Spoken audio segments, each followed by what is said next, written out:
Baik, Assalamualaikum warahmatullahi wabarakatuh. Dalam kesempatan kali ini, saya akan menyampaikan materi manajemen aset dan liabilitas pada perbankan. Nah, kita tahu bahwasanya perbankan itu menjalani dua fungsi utama, yaitu funding and financing. Funding itu berarti adalah mengelola dana, mengumpulkan dana dari nasabah, menyimpannya, kemudian financing itu kemudian menyalurkan dana itu kepada yang membutuhkan. Dalam hal ini adalah nasabah. Nah, dari segi funding sama financing, selisih dari funding dan financing itu nanti muncullah yang namanya laba dari perbankan. Ketika kemudian fundingnya tinggi, biaya funding tinggi, tapi financingnya sedikit, maka nanti muncul selisih yang minus, karena di situ nanti biaya yang dibutuhkan untuk membiayai funding dari masyarakat, dari nasabah, tidak sebanding atau lebih besar daripada pembiayaan yang diberikan kepada nasabah. Membayar biaya bagi hasil atau membayar biaya bunga. Nah, di situ tapi financingnya atau pembiayaannya, hasil dari pembiayaannya rendah. Nah, kita kali ini itu manajemen aset dan liabilitas bisa sering disebut juga adalah aset dan liability management. Nah, aset dan liability management ini merupakan pengelolaan neraca dalam perbankan dalam usaha untuk mengoptimumkan struktur neraca bank sedemikian rupa sehingga diperoleh laba yang maksimal dan sekaligus membatasi risiko sekecil mungkin. Maksudnya di sini adalah bagaimana kemudian mengelola neraca dari aset itu dan liabilitas, dari aset ataupun aktiva, dari liabilitas ataupun pasifa, kewajiban dan modal, sehingga terjadi yang namanya balance, terjadi kemudian pendapatan laba yang maksimal dan risiko yang minimal. Jadi dana yang diperoleh kemudian disalurkan mendapatkan laba yang maksimal namun juga risiko yang minimal. Nah, inilah apa itu aset dan liability management. Nah, manajemen sendiri itu merupakan planning, organizing, actuating, dan controlling. Planning itu merencanakan, bagaimana merencanakan dana, alokasi dana aset, alokasi dana liabilitas, kewajiban-kewajiban, kemudian mengelola dana itu, bagaimana kemudian kita mengelola, kemudian actuating itu, bagaimana kemudian melaksanakan, dan controlling, bagaimana mengendalikan. Sehingga untuk mendapatkan penetapan kebijaksanaan di bidang pengelolaan permodalan, mengumpulkan dana, dan penggunaan dana. Nah, neraca sendiri ini merupakan catatan atas laporan atau kekayaan dan kewajiban serta modal yang dimiliki oleh bank dalam jangka waktu tertentu. Nah, kenapa kemudian menggunakan aset dan liability management di sini? Karena adanya berbagai resiko yang harus dihadapi dari perbankan itu sendiri. Resiko yang pertama itu adalah resiko di bidang kredit atau pembiayaan. Di bidang kredit atau pembiayaan ini menjadi risiko yang pertama atau menjadi risiko yang utama, karena usaha dari bank itu adalah menyalurkan dana, menginvestasikan dana kepada nasabah. Nah, risikonya yaitu terjadi yang namanya kemacetan atau terjadi ketidakmampuan bayar atau terjadi gagal bayar ataupun yang namanya one prestasi atau cedera janji. Maksudnya dia bayarnya di bulan ini tanggal 25 tapi bisa terlambat tanggal 1 bulan depannya ataupun tanggal 5 bulan depannya, sehingga kemudian dana yang seharusnya didapatkan dari pembayaran nasabah itu kemudian terlambat. Kemudian ya resiko yang kedua itu resiko di bidang likuiditas. Nah, ini maksudnya adalah ketersediaan dana. Ya, ketersediaan dana dari bank untuk mencukupi kebutuhan dari nasabah. Maksudnya ketika ada nasabah yang mau membutuhkan dananya, tabungannya, bank harus mampu atau harus bisa membayar kewajiban dari bank kepada nasabah. Nah, karena dana yang dikelola bank itu adalah dana hak dari nasabah, bukan dananya bank sendiri. Nah, sehingga mau tidak mau, walaupun pembiayaannya itu macet ataupun kreditnya itu macet, tapi bank tetap harus menyediakan dana ketika ada penarikan. Nah, itu ketersediaan dana itu namanya liquid. Nah, terlalu liquid itu juga kurang bagus, tidak liquid juga itu kurang bagus. Kenapa? Ketika terlalu banyak dana, maka biaya dana yang dibutuhkan untuk membayar dana itu juga besar. Nah, tapi ketika kurang liquid itu juga kurang bagus karena bank tidak bisa menyediakan atau kurang bisa menyediakan dana untuk nasabah penabung. Kemudian yang ketiga itu resiko tingkat suku bunga. Resiko tingkat suku bunga di sini ini dari perubahan atau fluktuasi dari suku bunga yang ada di Bank Indonesia. Tingkat suku bunga misalnya tahun ini 6%, kemudian menjadi 7% dalam satu tahun, 6,5%, 6,3%, nah itu fluktuatif.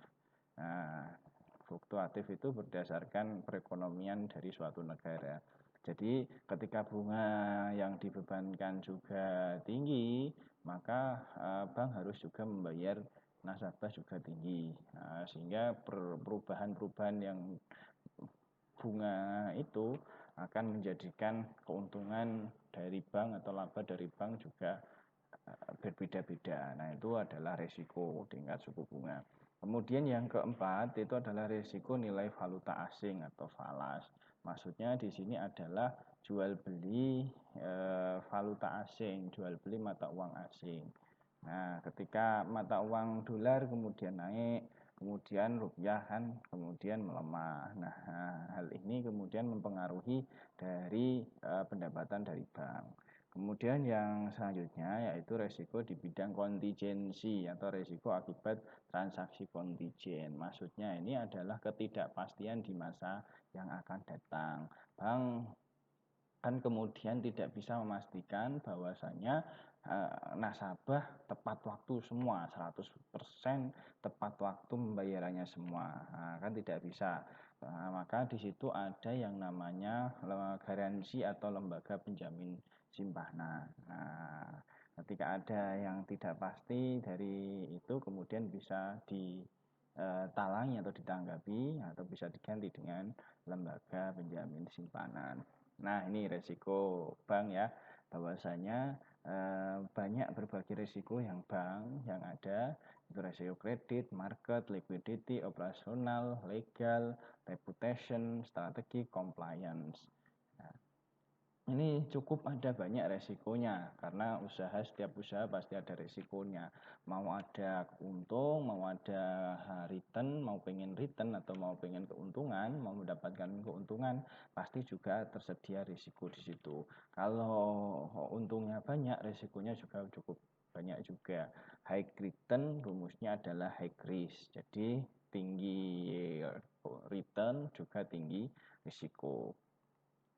Nah, kemudian bagaimana kemudian proses aset dan liability management itu? Yang pertama ada penetapan kebijakan dan strategi ALMA. Maksudnya di sini kebijakan dari aset itu berapa miliar misalnya, berapa triliun misalnya, berapa puluh miliar. Fundingnya harus berapa miliar, kemudian financingnya berapa, kemudian tingkat bagi hasil ataupun tingkat bunganya berapa atau tingkat marginnya berapa. Kemudian ada tujuan atau arah bagi manajemen. Tujuannya nanti bank ini akan diarahkan ke bank besar, nanti akan semakin berkembang ataukah stagnan di situ saja ataukah pelan-pelan. Maksudnya di bank itu kan ada kategori 4 ya, ada bank buku 1, bank buku 2, bank buku 3, dan bank buku 4. Bank buku 4 itu yang di atas modal intinya itu adalah di atas 30 triliun. Nah, kemudian ada pengumpulan data internal. Jadi kemudian bagaimana mengumpulkan data-data dari saham ini berapa, kemudian dari modal pribadi berapa, modal inti berapa, kemudian piutang berapa. Kemudian menguji alternatif strategi. Nah, ketika kemudian asetnya kurang, kemudian tidak liquid, ini strategi yang dibutuhkan apa?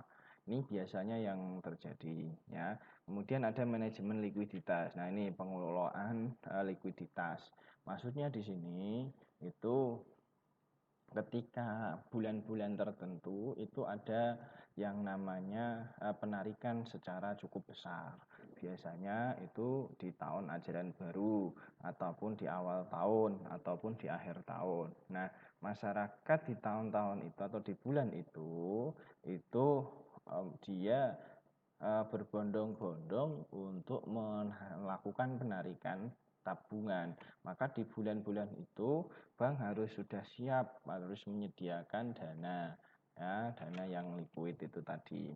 Nah, sehingga masyarakat pun bisa menarik dananya. Ketika masyarakat tidak bisa menarik dananya atau terkendala dalam penarikan, jadi masyarakat akan menjadi tidak percaya lagi terhadap bank.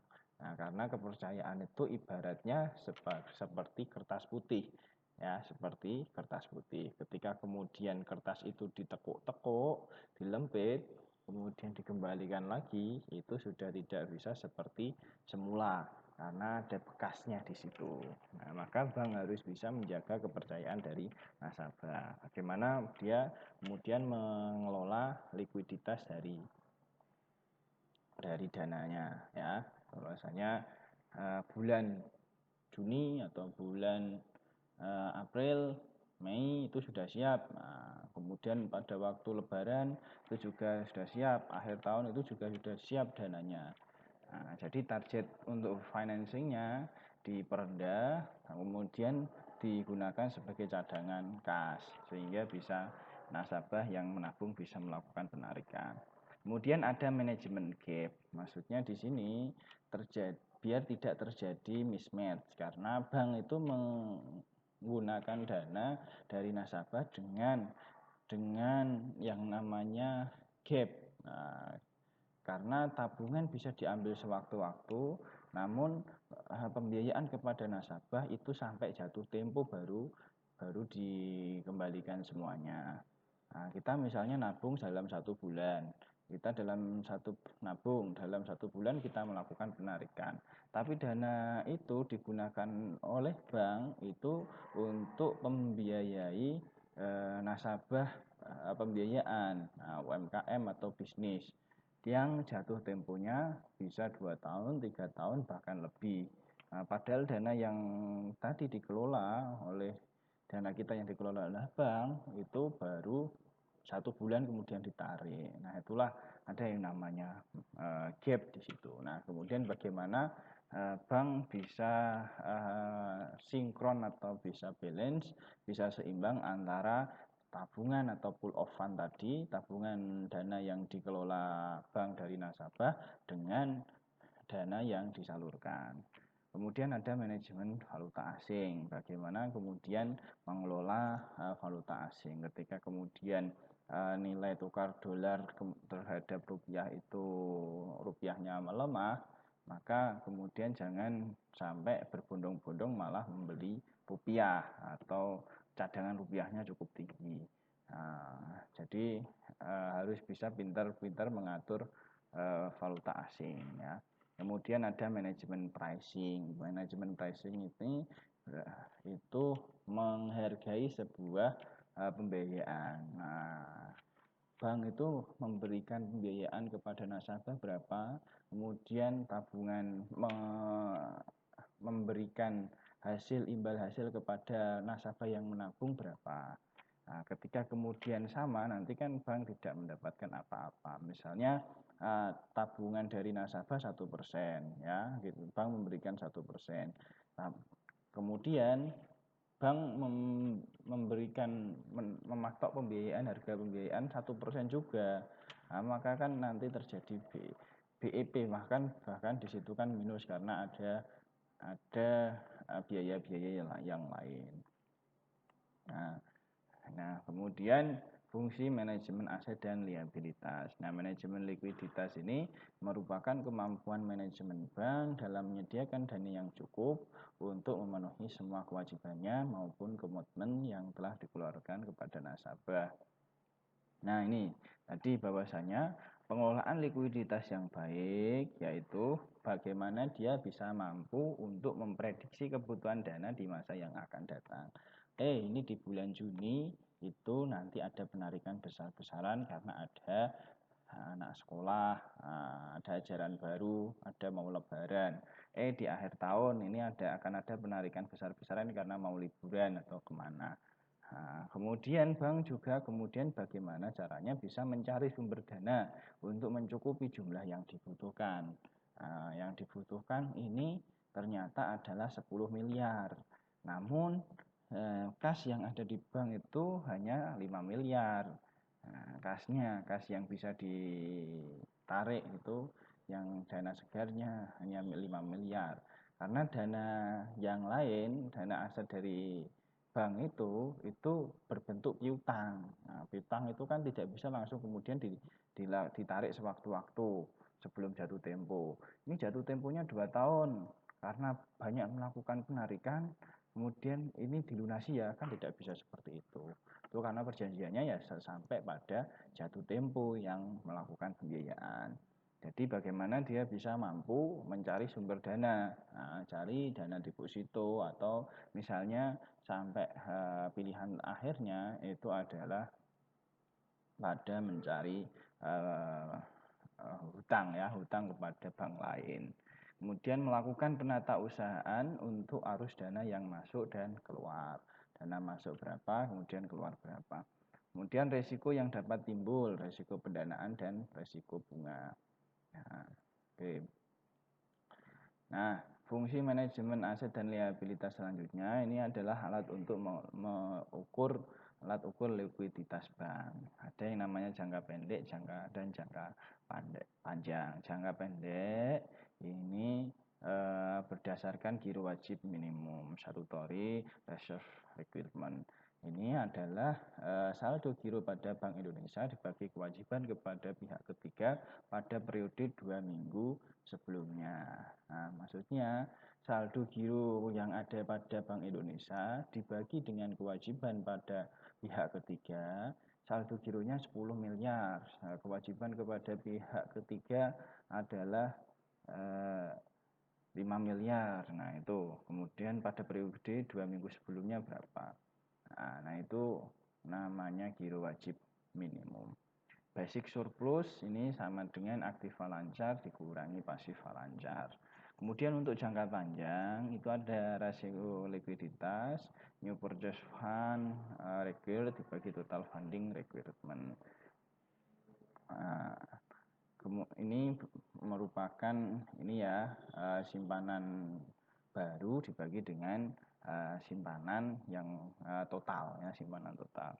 Kemudian indeks likuiditas ini total weight liabilitas dibagi total weight aset. Jadi total liabilitas dibagi total aset.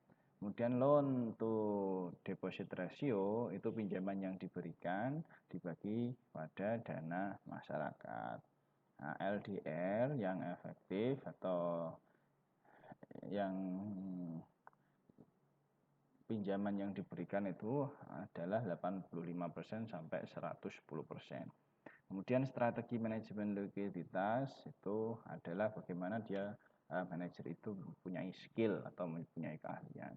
Nah, ini ada yang kedua itu yaitu manajemen gap atau mismatch. Mismatch tadi antara nabung yang 1 bulan tapi untuk pembiayaan yang 2 tahun atau 3 tahun. Nah, ini upaya untuk mengelola dan mengendalikan kesenjangan atau gap antara aset dan liabilitas pada suatu periode yang sama, meliputi kesenjangan dalam hal jumlah dana, suku bunga saat jatuh tempo atau perpaduan antara ketiganya. Jumlah dana aset di 10 miliar. Kewajibannya itu modal dan kewajiban kepada nasabah itu sampai 15 miliar. Nah, itu kan terjadi gap atau kesenjangan. Kemudian upaya untuk mengatasi perbedaan atau mismatch antara aset yang sensitif terhadap bunga atau rate sensitive asset dan pasifa yang sensitif terhadap bunga. Nah, gap ini sama dengan RSA, rate sensitive asset, dikurangi dengan rate sensitive liabilitas. Jadi aset yang sensitif terhadap bunga dikurangi dengan pasifa yang sensitif terhadap bunga. Kemudian tujuan untuk manajemen gap ini menghindari kerugian akibat dari gejolak tingkat bunga. Jadi ada suku bunga yang fluktuatif, maka dilakukan manajemen gap. Kemudian mengusahakan pendapatan yang maksimal dalam batas resiko tertentu.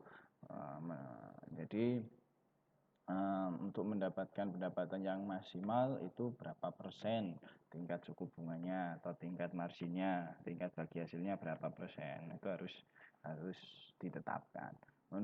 Menunjang kebutuhan manajemen likuiditas, sehingga nanti kas yang ada itu tetap liquid. Mengelola risiko serendah mungkin, jadi bisa mengelola risiko karena dengan berbagai hasil yang ada sejumlah 1,5% itu sudah bisa menutup biaya-biaya dan sudah mendapatkan laba karena biaya yang dibutuhkan hanya 0,5% misalnya, jadi masih ada selisih 1%. Nah, kemudian menyusun struktur neraca yang dapat meningkatkan kinerja dengan tingkat suku bunga yang wajar. Jadi bagaimana menyusun neraca untuk meningkatkan kinerja. Nah, ini ada pengaruh posisi gap terhadap net interest margin. Jadi margin yang net itu berapa, posisi gapnya ketika yang namanya positif itu RSA lebih dari RSL, negatif RSA kurang dari RSL, zero itu RSA itu di RSA sama dengan RSL. Jadi ada kondisi suku bunga menaik, kemudian kondisi suku bunga turun. Ketika positif, maka NIM net interest marginnya meningkat. Kemudian ketika negatif, itu NIM-nya menurun.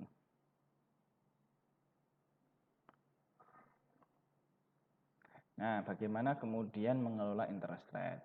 Interest rate management ini merupakan kegiatan untuk menata interest rate secara simultan antara sisi aset maupun liabilitas sehingga dapat diperkecil dampak negatif perubahan suku bunga. Nah, ini memperhatikan jangka waktu. Jadi ini pembiayaan maksimalnya hanya 5 tahun karena sudah diukur gapnya itu hanya bisa untuk 5 tahun saja, tidak bisa lebih dari 5 tahun. Kemudian repricing, menghargai kembali, mengubah kembali misalnya yang mulanya 1% menjadi 1,5 atau 1,1 atau 1,2. Interest rate itu rata-rata tingkat bunga atau margin, acceleration of change itu perubahan yang secara cepat ya. Nah, kemudian manajemen falas. Nah, ini kegiatan membeli atau menjual mata uang suatu negara. Bagaimana kemudian ketika mata uang kitanya naik, kemudian bisa dijual untuk mendapatkan keuntungan. Nah, pasar falas dapat dikatakan sebagai transaksi jual beli melalui jaringan komunikasi antar bank-bank, broker atau dealer di seluruh dunia yang dilakukan dengan ruangan masing-masing bank yang telah dilengkapi dengan jaringan komunikasi. Apalagi sekarang kalau jual beli falas bisa online langsung, bisa jual sekian, kemudian jual 14 dari beli 14.000 jual 15.000 atau 14.000 jual 14.500. Nah, itu untuk mendapatkan tambahan dana. Dan tindakan manajemen falas ini berupa pengendalian kesejahteraan mata uang asing yang meliputi rekayasa portofolio masing-masing mata uang. Jadi bagaimana portofolio itu tetap untung walaupun yang satunya rugi. Maksudnya ya kita punya mata uang dolar, kita juga punya mata uang euro. Mata uang dolar rugi 0,5%, tapi mata uang euro itu untung 2%. Jadi kan portofolio atau kepemilikan kita itu masih untung 1,5%, karena selisih itu tadi, masih ada portofolio lain yang untung, walaupun di satu sisi yang rugi ada satu sisi yang untung. Nah itulah dikendalikan. Kemudian pengendalian keuntungan neto dari nilai tukar. Nah, jadi kemudian bagaimana keuntungan bersihnya dikendalikan. Nah, kemudian instrumen valuta asing ini ada transaksi spot, transaksi forward, dan transaksi swap. Nah, transaksi spot, transaksi falas secara tunai, di mana penyerahan valutanya dilakukan 2 hari kerja. Ini T+2 atau transaksi +2. Transaksi forward, transaksi falas secara berjangka, di mana penyerahan valutanya dilakukan pada suatu tanggal tertentu. Jadi ini hari ini penyerahannya 2 hari kemudian atau dalam tanggal tertentu. Swap ini pertukaran dua valuta asing yang berbeda melalui penjualan secara tunai dan pembelian kembali secara berjangka. Kemudian instrumen pasar uang ada foreign exchange loan and deposit call and notice dan yang lainnya ya. Repo, banker. Nah, kemudian resiko falas, resiko mata uang bila bank dalam posisi long atau overbought dalam suatu mata uang dan nilai tukarnya turun mengalami depresiasi, maka bank akan menanggung rugi. Ketika kemudian nilai mata uang dari bank dari rupiah ini sendiri adalah turun, maka akan cukup mengalami kerugian. Kemudian resiko likuiditas pada saat kewajiban dalam mata uang jatuh tempo lebih cepat dari aktifnya. Interest rate risk itu adalah ada perubahan suku bunga, credit risk bila nasabah gagal memenuhi kewajiban pada saat kredit jatuh tempo. Nah, kemudian selanjutnya manajemen pricing, yaitu suatu kegiatan manajemen untuk menentukan tingkat suku bunga dari produk-produk yang ditawarkan bank, baik dari sisi aset maupun kewajiban. Produk tabungan berapa persen? 0,3 per bulannya misalnya, mendapatkan bagi hasil sekian. Kemudian produk pembiayaan berapa? Nah, kalau pembiayaan KPR rumah 0,8 atau 1%. Jadi antara tabungan sama pembiayaan lebih besar pembiayaannya. Mendukung strategi dan taktis Alma. Nah, kemudian faktor penetapan interest rate yaitu kelompok pinjaman dan kelompok simpanan. Kelompok pinjaman ini lancar, resikonya rendah. Misalnya yang resiko cukup rendah itu adalah potong gaji dari karyawan yang melakukan potong gaji, bank langsung auto debit. Jadi bisa menetapkan margin dari karyawan yang melakukan pembiayaan itu cukup rendah. Itu bisa 0,5, 0,6, 0,7 karena resikonya rendah. Tapi ketika di situ tidak potong gaji atau bayar sendiri, itu bisa 1% atau 1% lebih karena ada resiko-resiko tertentu, resiko telat bayar atau resiko macet. Nah, kalau potong gaji kan enggak. Kalau potong gaji itu setiap bulan misalnya tanggal 1 sudah kepotong, jadi tidak ada resiko. Nah, sudah ada asuransi juga, jadi tidak ada keterlambatan. Tanggal 1 ya sudah tanggal 1 sudah bayar otomatis, auto debit namanya. Nah, kemudian perhitungan suku bunga itu lending rate, LR sama dengan COM ditambah risk cost ditambah spread, di mana COM adalah cost of money, yaitu biaya dari uang itu.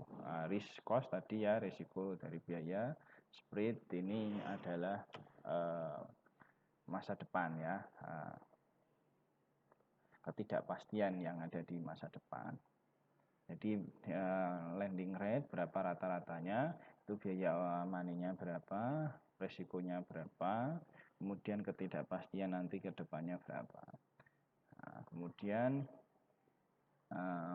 COM sama dengan COLF ditambah OHC, di mana COLF itu adalah cost of loanable fund. Jadi berapa biaya dari simpanan.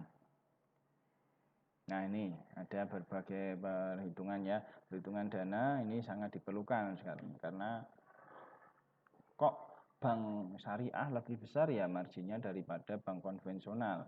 Misalnya di BRI itu BRI bisa 0,5, bahkan kalau yang dari ini kredit usaha rakyat itu bisa 0,4% kalau pembiayaannya per bulannya.